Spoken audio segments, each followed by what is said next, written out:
Bonjour à tous et bienvenue sur Mathécapt. Aujourd'hui, je vous propose de parler de l'aire du rectangle et de l'aire du triangle.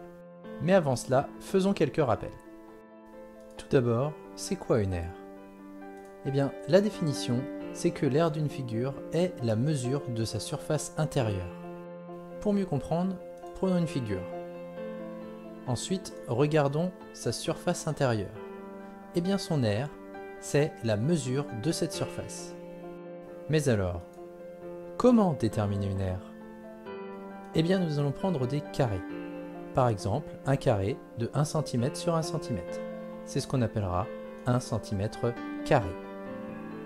Bien évidemment, il existe encore beaucoup d'autres carrés.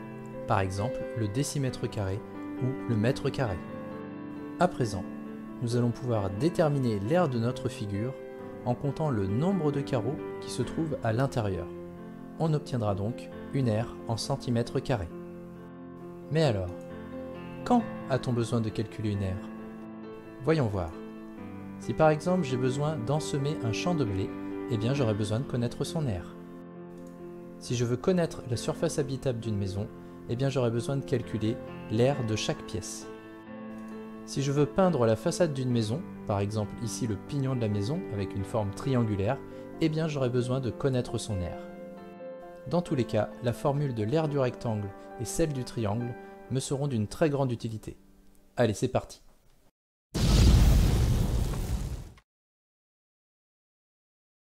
Commençons par travailler sur l'aire du rectangle. Je vous propose ici 3 rectangles et nous allons essayer de déterminer leur aire. Prenons notre premier rectangle de 3 cm sur 7 cm. Tout d'abord, on se rappelle que pour déterminer l'aire d'une figure, il faut compter combien il y a de centimètres carrés à l'intérieur. Alors, voyez-vous quel calcul simple me permet d'obtenir le résultat? N'hésitez pas, mettez en pause. Allez, on va donner la réponse. Sur la première ligne, je compte 2, 3, 4, 5, 6, 7 carreaux. Deuxième ligne, j'ai encore 7 carreaux. Troisième ligne, encore 7 carreaux. Finalement, j'ai 3 fois 7 carreaux. Mon calcul sera donc 3 cm multiplié par 7 cm. Et on trouve 21 cm². Passons à présent au second rectangle. Je remarque que c'est presque le même que tout à l'heure. À la place d'avoir 7 cm, j'ai 7,5 cm. J'ai donc 1,5 cm de plus sur ma longueur. Alors, êtes-vous capable de trouver combien il y a de centimètres carrés dans ce rectangle? Regardons cela ensemble. Je peux commencer par exemple par calculer le nombre de carreaux entiers qui se trouvent dans mon rectangle. Je sais qu'il y en a 7 en haut, puis 7 au milieu, puis 7 en bas, donc comme tout à l'heure, je peux faire 7 x 3 et je trouve 21 cm². Ensuite, je n'ai plus qu'à rajouter les demi-carreaux qui se trouvent à droite. J'en ai donc un ici, plus un ici, donc 1,5 plus 1,5 ça fait 1 carreau. J'arrive donc à 22 cm². Et ensuite, je rajoute le dernier morceau qui est ici. On arrive donc à 22,5 cm². À présent, voyez-vous le calcul qui me donne directement le 22,5 cm². Allez, cherchez un peu. C'est bien ça, on effectue 3 cm multiplié par 7,5 cm. Au final, l'aire de mon rectangle est bien de 22,5 cm². À présent, passons au dernier rectangle. Ici, j'ai un problème supplémentaire. J'ai plusieurs morceaux de carreaux, et en plus de cela, ce ne sont pas des demi-carreaux. Alors, comment va-t-on s'en sortir? Réfléchissez un peu, et inspirez-vous des 2 rectangles que l'on a traités précédemment. C'est bon? Vous avez trouvé le calcul? C'est bien ça, on fait 3,6 cm multiplié par 7,2 cm, et on trouve comme réponse 25,92 cm². Finalement, que retenez-vous de l'aire du rectangle? Quelle formule permet de calculer l'aire d'un rectangle? C'est ça, l'aire du rectangle, c'est bien la longueur multipliée par la largeur, et cela même si les côtés ont des valeurs décimales. Pour s'entraîner un peu, je vous propose un petit exercice. Construire un rectangle d'aire 10 cm². N'hésitez pas à mettre en pause et essayez de le faire. Ici, il y a plusieurs bonnes réponses. En fait, on cherche une longueur multipliée par une largeur qui doit donner 10 cm². Il faut donc trouver un nombre multiplié par un autre nombre qui donne 10. Ce sera ainsi la longueur et la largeur de mon rectangle. Voici une première proposition avec un rectangle de 2 sur 5, puisque 2 cm multiplié par 5 cm donne 10 cm². En voici un deuxième avec un rectangle de 1 sur 10, puisque 1 cm multiplié par 10 cm donne aussi 10 cm². Je vous en propose un dernier avec une valeur décimale, 2,5 sur 4. Là encore, 2,5 cm multiplié par 4 cm nous donne 10 cm². Et bien voilà, j'espère qu'à présent vous maîtrisez bien la formule de l'aire du rectangle, donc longueur fois largeur, et maintenant on va s'intéresser à la formule de l'aire d'un triangle. C'est parti!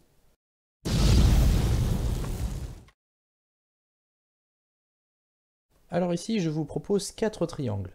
Les deux premiers sont des triangles rectangles, donc ABC et DEF, et les deux suivants sont des triangles quelconques, GHI et KML.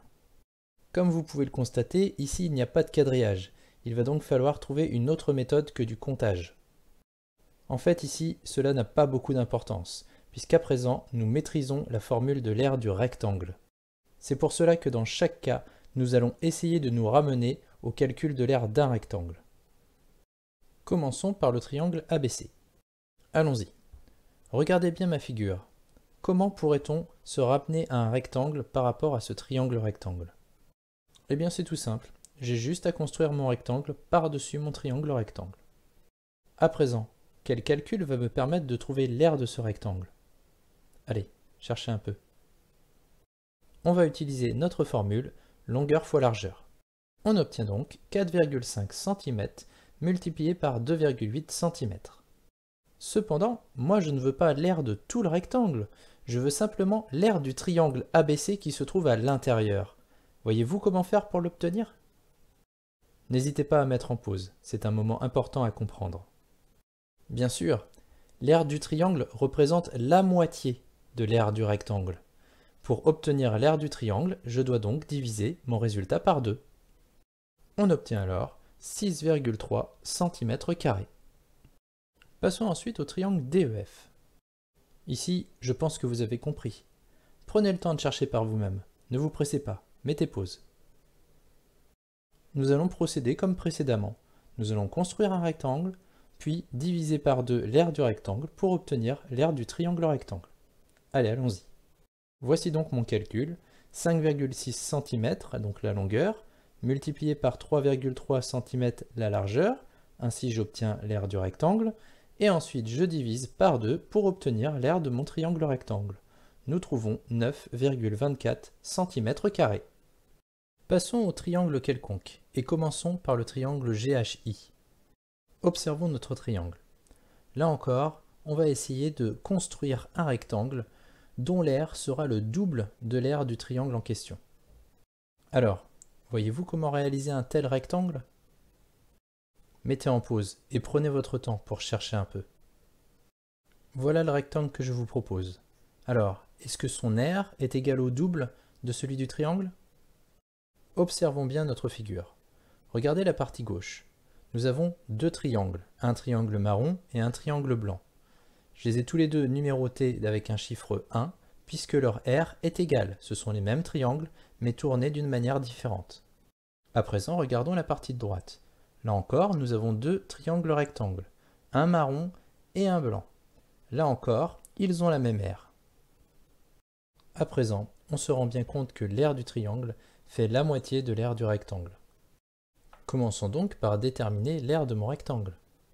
Essayez de trouver le calcul qui me donne l'aire du rectangle. Attention, ici il y a un piège. La longueur de mon rectangle, c'est assez facile, c'est 8 cm. En revanche, la largeur de mon rectangle, je dois faire un petit peu attention. Sur le côté gauche de ma figure, j'ai deux longueurs de proposer, 2,6 cm et 2,4 cm. Alors, laquelle des deux est la largeur du rectangle? C'est bien, c'est HJ qui est égal à 2,4 cm. À présent, on peut écrire la formule de l'aire du rectangle, longueur fois largeur. Voilà qui est fait. Que me reste-t-il à faire pour obtenir l'aire du triangle? Eh bien oui, je me rappelle que l'aire du triangle fait la moitié de l'aire du rectangle, donc il me suffit de diviser par 2. Finalement, l'aire de mon triangle est de 9,6 cm². À présent, il ne me reste plus qu'un triangle. Essayons de mettre en application ce que l'on vient de voir sur le triangle précédent. Nous voici avec notre triangle KLM. Je vous conseille ici de mettre en pause et de chercher par vous-même avant de regarder la suite. On va aller un petit peu plus vite. Allez, on va commencer. Tout d'abord, on cherche un rectangle qui fait le double de l'aire de mon triangle. Voici donc mon rectangle. À présent, j'identifie sa longueur et sa largeur. Comme tout à l'heure, sa longueur c'est facile. Ici c'est 9,2. Mais pour sa largeur, laquelle est la bonne longueur?